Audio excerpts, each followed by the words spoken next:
네, 안녕하세요. 주식은 역시 기리기리새 기리스입니다. 안녕하세요, 여러분들. 자, 오늘 증시는 조금 걱정이 많았거든요. 지속적으로 하락하는 모습을 나타냈는데, 그런데 2시를 기점으로 갑자기 반등을 하고 있습니다. 장 막판에는 어떻게 될지 모르겠지만 거의 플러스까지 올라서 마감되었으면 진심으로 좋겠습니다. 오늘의 공부 한번 시작해보도록 하겠습니다. 같이 공부하시죠. 렛츠 기릿! 첫 번째 소식입니다. 어제 미국 증시도 조금 흔들렸고 그 다음에 오늘 선물 시장도 흔들리고 있는데 그 이유가 뭔가 봤더니 바로 테슬라였습니다. 어제까지 연타석 홈런을 하면서 야, 꽤나 잘 나간다, 이렇게 해도 되나 라는 생각이 들었지만 역시나라고 해야 될까요? 테슬라가 낮은 실적으로 우리에게 실망감을 안겨줬습니다. 그렇다면 실적이 어땠나 봤더니 매출액은 전망치에 미달했고 다만 자동차 가격 인상으로 인해 순이익은 예상보다는 조금 더 좋았다고 합니다. 그렇다면 또이겠죠. 그런데 그 와중에 테슬라가 차량 운송 방식을 바꾸면서 올해 자동차 인도량 전망치를 하향 조정했습니다. 그만큼 차를 못 판다는 소리가 될 수 있기 때문에 투자자들은 질색을 했다고 볼 수 있겠죠. 그래서 테슬라는 시간에서 6% 하락하는 모습을 현재 나타내고 있으며 이러한 하락에 머스크는 자사주를 내년에 50에서 100억 달러를 매입할 수 있다 이렇게 밝혔지만 과연 오늘 저녁에 이러한 소식이 어떤 식으로 해석이 될지 그 부분을 관심 있게 봐야 될 것 같습니다. 그리고 어제 안 좋은 소식이 있었습니다. 바로 영국이 진짜 도움이 안 되네요. 영국의 물가 상승률이 이게 심리적 저항선이라고 볼 수 있겠죠. 10%가 넘겼다고 합니다. 10.1%. 그리고 이 안에서 식품값이 무려 42년 만에 최고로 상승했다고 하는데요. 결국 이러한 물가 상승은 영국의 금리를 올릴 수밖에 없게 만들고 이는 곧 경기 둔화로 가는 길이 될 수 있기 때문에 우리의 걱정은 갈수록 커질 것 같습니다. 시장에 부담을 줄 수밖에 없겠죠. 그리고 최근에 영국에서는 에너지 가격도 문제라고 합니다. 에너지 가격이 너무 올라서 10명 중 9명은 전등을 끄고 생활하고 있고 진짜 심각하다고 볼 수 있겠죠. 그리고 난방을 켜는 건 미루고 있다고 합니다. 그래서 우리가 이러한 소식을 볼 때마다 친환경에 집중할 수밖에 없습니다. 한번 관련 소식 보도록 하겠습니다. 지금 유럽은 그린 수소를 향해서 달려가고 있다고 합니다. 그 이유는 누가 봐도 러시아 때문이겠죠. 이때까지는 평화로웠기에 아무것도 몰랐지만 그런데 이 평화가 끝나자마자 언제 내복에 목줄이? 라는 거를 인식을 했다는 거겠죠. 그래서 유럽은 그 필요성이 누구보다 간절할 것이라고 볼 수 있고 지금 유럽의 전기료는 진짜 미친 수준이라고 합니다. 가계 평균 전기료, 그러니까 2인에서 3인 기준 전기료가 무려 100만원에 육박한다고 하니까 아까 말했던 전등도 안 켜고 산다는 게 절대 과장이 아니라는 거겠죠. 물론 나라별로 그 다음에 위치별로 좀 다르겠지만 이 부분 때문에 에너지에 대한 갈증 갈수록 커질 수밖에 없습니다. 진짜 유럽에서는 먹고 사는 문제가 된다는 거겠죠. 그래서 친환경 개발 요구가 뿜뿜한데요. 그런데 그 중심에는 덴마크가 있다고 합니다. 이 나라가 진짜 대단한데 이미 작년에 덴마크에서 생산된 전기 총량의 80%가 신재생 에너지로 발전이 된 나라라고 합니다. 그러니까 이제 얼마 지나지 않아서 100%를 돌파할 수도 있겠죠. 그렇다면 여기서 중요한 게 뭘까요? 맞습니다. 이제 이 나라는 이 에너지를 어디다가 보관을 하거나 아니면은 다른 데다가 수출을 하거나 그런 방식을 찾아야 되는데 그 방식 중 하나가 P2X라고 합니다. 참고로 P2X가 뭔가 봤더니 파워 투 X인데요. 풍력이랑 태양광 등 이러한 재생 에너지로 생산된 친환경 전기로 물을 분해를 합니다. 그리고 이 안에서 그린 수소, 암모니아, 메탄올 이러한 합성 연료 이퓨얼이라고 하거든요. 이거를 생산하는 게 바로 P2X라고 합니다. 그렇다면 이렇게 P2X를 하는 이유가 뭘까요? 맞습니다. 저장이랑 이동이 용이한 에너지를 만드는 거겠죠. 덴마크처럼 이미 80%가 신재생 에너지라는 거는 곧 100%를 돌파할 수 있고 그리고 그 남는 거를 갖다 버릴 수가 없으니까 당연히 저장과 이동한 용이한 에너지를 만들 수밖에 없습니다. 여기에 이제 덴마크가 뛰어든다는 걸 확인할 수 있죠. 그리고 또한 여기서는 생산 과정에 당연히 탄소 배출이 없기 때문에 매우 친환경적인 걸 확인할 수 있고 물론 아직까지 친환경 발전은 평균적으로 보자면 10%밖에 안 된다고 합니다. 그러니까 덴마크가 조금 특이한 현상이겠죠. 그런데 결국은 시간이 흐르면은 10년이 흐르고 20년이 흐르면은 모든 나라가 친환경 전력을 생산하는 비율이 20%, 30%, 40%, 50% 이렇게 쭉쭉쭉 올라오기 시작할 건데 그리고 그 나라 가운데서는 100%를 넘는 나라가 분명 나올 수 있습니다. 그렇다면 그 나라들은 이러한 P2X를 할 수밖에 없기 때문에 결국 이 P2X는 물론 나중에 방법은 바뀔 수 있겠지만 여기에 관한 미래가 무조건 우리에게 온다 라고 말할 수 있겠죠. 그렇기 때문에 지금 당장은 우리가 친환경에 집중을 한다라고 말하면은 친환경으로 전력을 생산하는 풍력, 태양광, 원전 이런 것들에 집중하고 있지만 하지만 몇 년 정도가 지나면은 아니면 좀 빠르면은 당장 내년에도 이러한 P2X가 중요하다, 남는 에너지 어디다 쓸 거냐 이러한 이야기가 나오면서 전 세계가 여기에 뛰어드는, 그렇다면 또 우리는 거기에 관련된 주식 당연히 공부해봐야겠죠. 앞으로 텐베거를 노릴 만한 그러한 섹터 중 하나라고 당연히 말할 수 있습니다. 어쨌든 지금 유럽의 상황은 매우 안 좋고 그렇고 3인 가구 기준 전기료가 100만원에 육박한다고 하니까 친환경에 대한 관심이 높아질 수밖에 없겠죠. 그래서 우리는 여기에 대해서 당연히 공부를 해야 되고, 그리고 더 나아가서 P2X가 뭔지 한 번 더 생각을 해봐야 될 것 같습니다.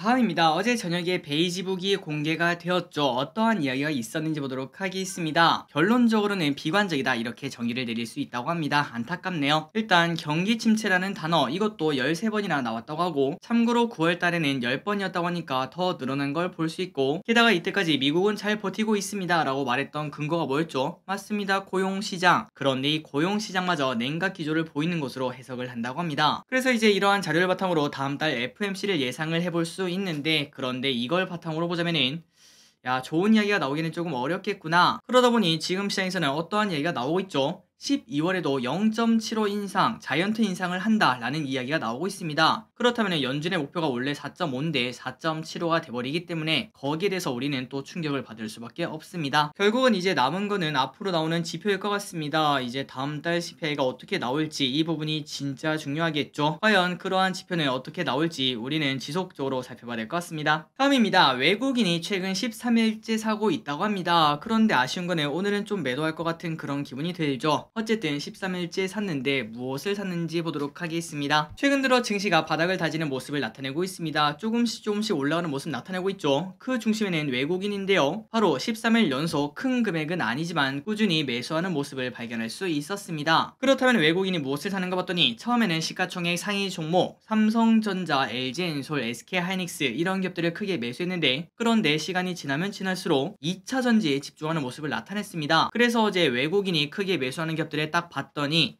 LNF, 에코프로, 포스코케미칼, 에코프로비엠, 하나솔루션, LG엔솔, SK하이닉스 두 개의 기업을 빼고는 전부 다 2차 전지인 걸 확인할 수 있죠. 여기에 대해서 관심이 높아진다고 하니까 여러분들도 한번 2차 전지 공부를 해보시면 좋을 것 같고, 그리고 이렇게 외국인이 또 좋아하는 이유는 에코프로 친구들의 실적이 잘 나왔기 때문에 다른 2차 전지도 잘 나오겠지, 이러한 이야기를 하면서 매수했다고 예측을 해볼 수 있습니다. 오늘의 중요한 소식이었습니다. 바로 폴란드 원자력 발전소 수주 소식. 물론 아직까지 확정이라고 말하기는 어렵겠죠. 우리나라에서 발표한 게 아니라 현지 언론에서 이런 이야기가 나왔다고 합니다. 어떤 내용이 나왔는지 내용을 보도록 할게요. 한수원이 폴란드의 원자력 발전소 신축 사업 수주 관련 의향서를 체결할 예정이라고 합니다. 이번 계약 성사 시 폴란드의 두 번째 원전을 신축하게 되는 건데요. 이에 원자력 관련 기업들이 오랜만에 고개를 들었고, 아까 보니까 상한가를 간 기업도 발견이 되었습니다. 그렇다면 위 기업들이 오른 이유가 뭘까요? 맞습니다. 앞으로 더 수주가 많이 나오겠구나, 이런 기대감이 반영된다고 볼 수 있겠죠. 폴란드, 체코, 사우디 등에서 가시적 성과가 보일 것으로 전망이 된다고 합니다. 최근 들어 원자력 관련주가 좀 좋지 않았습니다. 그리고 태조 이방원 중에서 사실상 가장 꼴찌였다고 볼 수 있겠죠. 그런데 갑자기 이러한 호재가 또 나왔으니까 이 기회를 타고 원자력 관련주가 쭉쭉쭉 올라가는 그러한 계기가 되었으면 좋겠습니다. 다음입니다. 이 소식도 오늘 시장에 조금 영향을 미쳤습니다. 바로 가평에서 드론 서비스를 시작했다는 소식. 경기 가평에서 주소 기반 드론 서비스가 본격 상용화되었다고 합니다. 예전에 그 테스트했다 이런 소식은 봤었거든요. 그런데 이제는 상용화가 되었다고 하네요. 배송은 파블로 항공의 올리버리 서비스 앱을 이용하며 세븐일레븐, 편의점 인근 펜션에 주문 물품을 배송하는 방식이라고 합니다. 그리고 드론에 탑재 가능한 최대 무게는 5kg, 비행 시간은 40분 이내라고 하니까 사실상 그 근방에 있는 거는 전부 다 나를 수 있다고 볼 수 있고,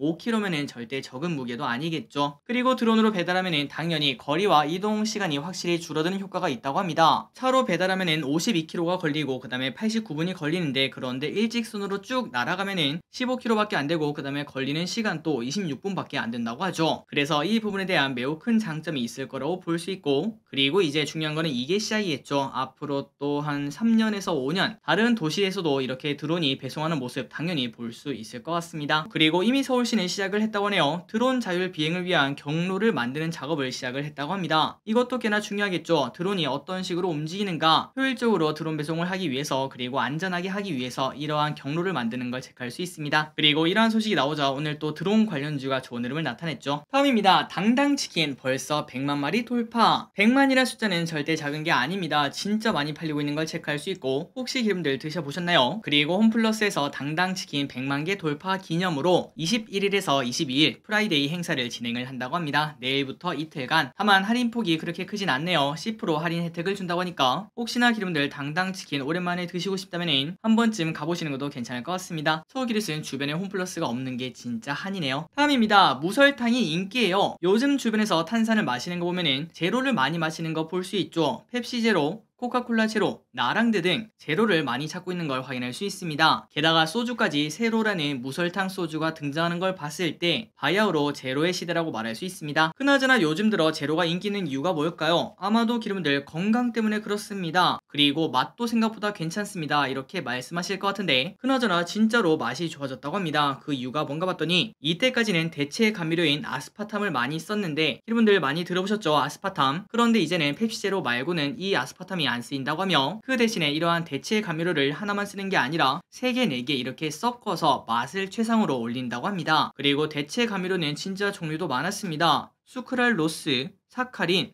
스테비아, 나한과, 자일로스, 알룰로스, 말티톨, 자일리톨 이런 것들 등등등이 있는데 이거를 조금씩 섞어가지고 펩시에 가장 잘 어울리는 거, 코카콜라에 가장 잘 어울리는 거, 나랑드에 가장 잘 어울리는 거 이런 식으로 배합을 한다는 거겠죠. 그러다 보니까 가면 갈수록 제로가 더 맛있는 그런 현상도 나타난다고 합니다.